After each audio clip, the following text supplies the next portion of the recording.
Hello বন্ধুরা, amazing earth TV globe চ্যানেলে স্বাগতম। আজ আমরা এমন এক রহস্যের গভীরে ডুব দেব যা শুনলে রীতিমতো গায়ে কাটা দিয়ে উঠবে। ভাবুন তো, মহাকাশের অনন্ত শূন্যতায় এমন কিছু লুকিয়ে আছে যা আমাদের চেনা বিজ্ঞানের কোনো সূত্রই মানে না।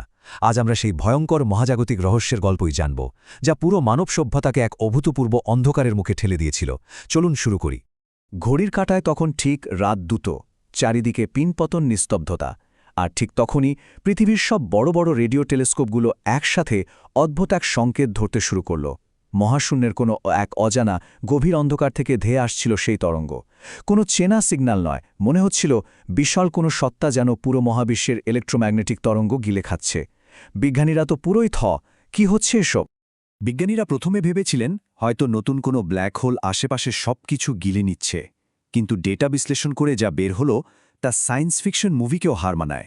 এটা কোনো ব্ল্যাক হোল বা মহাজাগতিক বস্তু ছিল না, এটা ছিল আস্ত একটা জীবন্ত প্রাণী। হ্যাঁ, ঠিকই শুনছেন, বিজ্ঞানের সব ধারণাকে বুড়ো আঙ্গুল দেখিয়ে টেলিস্কোপের পর্দায় স্পষ্ট ধরা পড়ছিল এক মহাজাগতিক সত্তার স্পন্দন। বিজ্ঞানীরা এর নাম দিলেন রেডিয়ন। আমাদের মতো রক্তমাংসের শরীর নয় এর। রেডিয়নের পুরো দেহ তৈরি কোয়ান্টাম চার্জড প্লাজমা দিয়ে, যেন এক বিশাল শক্তির আধার। আর এর প্রিয় খাবার কি জানেন? আমাদের রেডিও ওয়েভ, মাইক্রোওয়েভ, এক্স-রে, এমনকি হাতের ওই মোবাইলের নেটওয়ার্ক সিগন্যাল। আমাদের চারপাশের এই ইলেকট্রোম্যাগনেটিক বিকিরণই ওর প্রধান খাদ্য। অর্থাৎ আমাদের প্রযুক্তিই ওকে বাঁচিয়ে রাখছিল, আরও শক্তিশালী করে তুলছিল। সবচেয়ে ভয়ঙ্কর বিষয়টা হলো এর গতি আর অদৃশ্য থাকার ক্ষমতা। রেডিয়ান প্রায় আলোর বেগে ছুটতে পারে, আর যখন সে এত বেগে ছুটে চলে, তার চারপাশের সময় আর স্থান একেবারে বিকৃত হয়ে যায়। খালি চোখে একে দেখা প্রায় অসম্ভব বললেই চলে। রাতের আকাশে কেবল 1 সেকেন্ডের ভগ্নাংশের জন্য এক ঝলক তীব্র নীল আলোর রেখা দেখা যেত, আর ঠিক তারপরই চারদিকের সব যোগাযোগ ব্যবস্থা সম্পূর্ণ স্তব্ধ, যেন মহাকাশ থেকে নেমে আসা এক অদৃশ্য মৃত্যুদূত। আর ঠিক এভাবেই শুরু হলো পৃথিবীর পতন। চোখের পলকে পৃথিবীর কক্ষপথে থাকা সব স্যাটেলাইট অচল, মহাশূন্যের সাথে সব যোগাযোগ পুরোপুরি বিচ্ছিন্ন। এরপরই ধপাস করে ইন্টারনেট বন্ধ হয়ে গেল। রেডিওতে ভেসে আসতে লাগলো শুধু অদ্ভুত স্ট্যাটিক শব্দ, আর শেষমেশ জিপিএস সংযোগও গায়েব। আকাশে উড়তে থাকা বিমানগুলো দিক হারিয়ে ফেলল। মুহূর্তের মধ্যেই আমরা যেন ফিরে গেলাম প্রযুক্তিহীন এক অন্ধকার যুগে। সেই ঘোর অন্ধকার আর বিভীষিকার গল্পে আমরা আবারও ফিরব। তবে তার আগে মহাকাশের এমন রোমাঞ্চকর রহস্য আর নতুন নতুন ভিডিও পেতে আমাদের চ্যানেলটি সাবস্ক্রাইব করুন এবং বেল আইকনটি টিপুন। চলুন আর দেরি না করে আবার ফিরে যাই সেই ভয়ঙ্কর মুহূর্তে, যখন মানবজাতি নিজেদের অস্তিত্ব রক্ষার এক মরিয়া লড়াইয়ে নেমেছিল। সেকশন 8, ডক্টর আরিফ রহমান এবং মহাজাগতিক শিকারী। পুরো পৃথিবী যখন গভীর অন্ধকারে আচ্ছন্ন, তখন আশার আলো হয়ে এলেন ঢাকার এক তরুণ বিজ্ঞানী, ডক্টর আরিফ রহমান। এই ধ্বংসযজ্ঞের মাঝে একটা ভয়ঙ্কর প্যাটার্ন খেয়াল করলেন। তিনি দেখলেন, রেডিয়ন যত পৃথিবীর দিকে এগোচ্ছে, মহাকাশে গামা রেডিয়েশনের মাত্রা তত অসাধারণভাবে বেড়ে যাচ্ছে। প্রাণীটা যেন পৃথিবীর শক্তি শুষে নিয়ে আরও ভয়ানক হয়ে উঠছিল। ডক্টর আরিফ বুঝতে পারলেন, এটা সাধারণ কোনো প্রাণী বা মহাজাগতিক ঘটনা নয়, এটা আসলে একটা কসমিক প্রিডেটর বা মহাজাগতিক শিকারী, যারা কোটি কোটি বছর ধরে এই অসীম মহাবিশ্বে একা একা ঘুরে বেড়াচ্ছে আর নক্ষত্রের শক্তি খাচ্ছে। এক নক্ষত্র থেকে আরেক নক্ষত্রে ছুটে চলাই এদের কাজ, আর এদের খিদে মেটাতে দরকার হয় বিপুল পরিমাণ ইলেকট্রোম্যাগনেটিক শক্তি। কিন্তু এখন সবচেয়ে বড় প্রশ্নটা হলো, এই অসীম মহাবিশ্বে এত কোটি কোটি নক্ষত্র আর গ্যালাক্সি থাকতে ও ঠিক পৃথিবীতেই কেন এলো? আমাদের এই ছোট্ট গ্রহ তো মহাবিশ্বের একটা ধূলিকণার সমান। কোনো সংকেত পেয়ে সে ছুটে এলো এখানে? এই একটা মাত্র প্রশ্ন বিজ্ঞানীদের রাতের ঘুম হারাম করে দিল। এর উত্তরটা লুকিয়েছিল চাঁদের অন্ধকার পাশে। নাসার একটা পুরনো পরিত্যক্ত গবেষণা স্টেশনের ডেটা থেকে বেরিয়ে এলো এক ভয়ঙ্কর সত্য।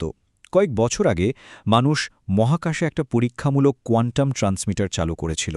বিজ্ঞানীরা দেখতে চেয়েছিলেন ঠিক কতদূর পর্যন্ত সিগন্যাল পাঠানো যায়, আর সেই যন্ত্র থেকেই এত শক্তিশালী তরঙ্গ মহাকাশে ছড়িয়ে পড়ে, যা রেডিয়নের কাছে ছিল ঠিক একটা ডিনার বেলের মতো। মহাকাশের নীরবতা ভেঙে আমরাই যেন ঘণ্টা বাজিয়ে দিয়েছিলাম। মানুষ নিজেই শিকারীকে আমন্ত্রণ জানিয়েছে। আমাদের তৈরি করা প্রযুক্তি এই মহাজাগতিক দানবকে আমাদের ঘরের দরজা পর্যন্ত টেনে এনেছে।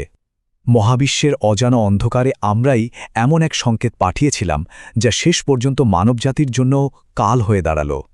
এখন এই বিপদ থেকে তো বাঁচতে হবে, তাই না? তখন মানবজাতি পড়ল এক অসম্ভব সংকটের মুখে। একদিকে পৃথিবীর সব প্রযুক্তি চিরতরে বন্ধ করে দেওয়া, যার মানে বিশ্বব্যাপী চরম বিশৃঙ্খলা আর আধুনিক সভ্যতার মৃত্যু। হাসপাতাল, বিদ্যুৎ, পরিবহন সব অচল হয়ে যাবে।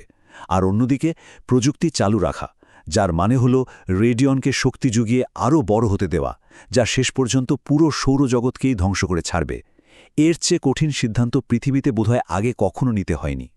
ঠিক সেই চরম মুহূর্তে ডক্টর আরিফ রহমান নিয়ে এলেন এক অভাবনীয় অথচ মরিয়া পরিকল্পনা, কোয়ান্টাম মিরর প্ল্যান।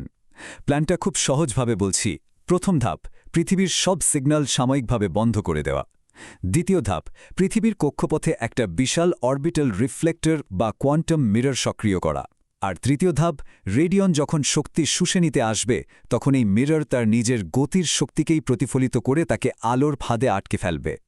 অসাধারণ একটা বিজ্ঞানভিত্তিক ফাঁদ, কিন্তু ঝুঁকি ছিল আকাশছোঁয়া। এরপর শুরু হলো শেষ মুহূর্তের প্রস্তুতি, সম্পূর্ণ গ্লোবাল ব্ল্যাকআউট। পৃথিবীর সব বিদ্যুৎ, সব রেডিও সিগন্যাল একেবারে এক নিমেষে বন্ধ হয়ে গেল। পুরো পৃথিবী তলিয়ে গেল এক অচেনা, নিশ্ছিদ্র অন্ধকারে। চারদিকে পিনপতন নীরবতা। কোটি কোটি মানুষ অন্ধকারে প্রহর গুনছে, কি হবে এরপর? হঠাৎ রাতের কালো আকাশ চিরে ছুটে এলো নীল আগুনের একটি রেখা। রেডিয়ন এসে গেছে, তার উপস্থিতিতে পুরো আকাশ যেন থরথর করে কাঁপতে লাগল। কোনো সিগন্যাল না থাকা সত্ত্বেও বন্ধ মোবাইলগুলো কাঁপতে শুরু করল, বৈদ্যুতিক তারে অদ্ভুত স্পার্ক দেখা দিল, এমনকি মানুষের মস্তিষ্কের নিউরাল সিগন্যাল বা স্নায়ুর তরঙ্গগুলো পর্যন্ত বিকৃত হতে শুরু করল। এক ভয়ঙ্কর শারীরিক আর মানসিক যন্ত্রণার মধ্য দিয়ে যাচ্ছিল সবাই। আর ঠিক সেই মুহূর্তেই ডক্টর আরিফ চূড়ান্ত কাজটা করে ফেললেন। চূড়ান্ত কোডটি সক্রিয় করা হলো। মহাকাশে জ্বলে উঠল সেই বিশাল কোয়ান্টাম মিরর। একদম পারফেক্ট টাইমিং। রেডিয়ন কিছু বুঝে ওঠার আগেই এক বিশাল আয়নার মতো প্রতিফলক তার সামনে দেয়াল হয়ে দাঁড়াল। তার নিজেরই বিপুল শক্তির স্রোত বাধা পেয়ে প্রবল বেগে ফিরে আসতে শুরু করল তার দিকেই। একটি অদ্ভুত নীরব বিস্ফোরণ। এক মুহূর্তে রেডিয়নের চারপাশের আলো যেন বেঁকে গেল। তার নিজেরই বিপুল শক্তি প্রতিফলিত হয়ে তার উপর আছড়ে পড়ল। মহাশূন্যে বাতাস নেই বলে আমরা জানি শব্দ চলাচল করতে পারে না, তাই এই বিশাল বিস্ফোরণটা ছিল একেবারে নিঃশব্দ। কিন্তু ধ্বংসের মাত্রা ছিল চিন্তারও বাইরে। চোখের সামনে মহাকাশে বিশাল এক শক্তির স্ফুরণ ঘটে গেল। বিস্ফোরণের পর মহাকাশের বুকে শুধু দেখা গেল লক্ষ কোটি আলোর কণা। সেই ভয়ঙ্কর মহাজাগতিক শিকারী নিজের ফাঁদেই টুকরো টুকরো হয়ে মহাশূন্যে মিলিয়ে গেল। পৃথিবী রক্ষা পেল। এক অকল্পনীয় ধ্বংসযজ্ঞের হাত থেকে বেঁচে গেল মানব সভ্যতা।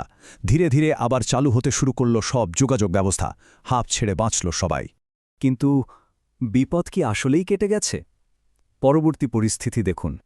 নীরবে কয়েক মাস কেটে যায়। পৃথিবী একটু একটু করে স্বাভাবিক ছন্দে ফিরছে। বিজ্ঞানীরা আবারও ডিপ স্পেস মনিটরিং বা গভীর মহাকাশ পর্যবেক্ষণ শুরু করেছেন। আর ঠিক তখনই মহাশূন্যের গভীর থেকে আবারও ধরা পড়ল সেই একই পরিচিত সংকেত। হুবহু একই ফ্রিকোয়েন্সি, একই ইলেকট্রোম্যাগনেটিক সিগনেচার। তবে এবার আর একটা নয়, সংখ্যাটা 1000-এরও বেশি। হ্যাঁ, মহাবিশ্বের অন্ধকার থেকে হাজার হাজার রেডিয়ন এখন সোজা পৃথিবীর দিকে তাকিয়ে আছে। তাদের সবার রাডার এখন আমাদের দিকে তাক করা। আগের ওই বিস্ফোরণটা হয়তো ওদের কাছে একটা সিগন্যাল হিসেবে কাজ করেছে, যা পুরো দলকে পথ দেখিয়ে নিয়ে এসেছে আমাদের এই নীল গ্রহের দিকে। এখন একটা শেষ প্রশ্ন থেকেই যায়, এটিই কি আমাদের সভ্যতার শেষ, নাকি এক ভয়ঙ্কর নতুন শুরু? এই বিপুল মহাজাগতিক বাহিনীর সামনে আমাদের কোয়ান্টাম মিরর কি আবারও কাজে আসবে? চিন্তা করতে থাকুন। এই শ্বাসরুদ্ধকর প্রশ্নের উত্তর খোঁজার ভার ভবিষ্যতের উপরই ছেড়ে দিলাম। আজ এ পর্যন্তই। মহাকাশের এমন রোমাঞ্চকর রহস্য সম্পর্কে জানতে আমাদের সাথেই থাকুন আর সাবধানে থাকুন।